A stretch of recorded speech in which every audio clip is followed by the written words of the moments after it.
Choose the word opposite to the given word. इथे आपल्याला एक शब्द दिला आहे एक्झॅस्परेट. एक्झॅस्परेटचा अपोजिट वर्ड कुठला येणार ते आपल्याला ओळखायचं आहे. तर पहिले आपल्याला एक्झॅस्परेटचा मिनिंग माहिती असायला हवा. तर एक्झॅस्परेट मीन्स टू इरिटेट इंटेन्सिव्हली. एखाद्याला खूप वैतागलेला असतो, इरिटेट झालेला असतो, तर त्याला एक्झॅस्परेट म्हणतात.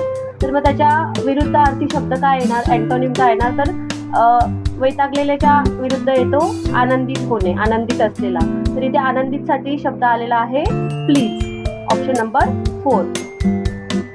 प्लीजचा अर्थ असतो आनंदित होणे आणि एक्झॅस्परेट मीन्स वैतागलेले असते. त्यानंतर इथे उरलेले 3 जे मिनिंग्स आहेत तेही आपण बघूया. Be little. बी लिटिलचा मिनिंग असतो की अपमानित करणे. एनॉय. एनॉयचा मिनिंग असतो त्रास देणे, हरॅस करणे, एखाद्यावरती बर्डन टाकणे, त्याला म्हणतात एनॉय. आणि टार्निश. टार्निशचा मिनिंग असतो कलंकित करणे.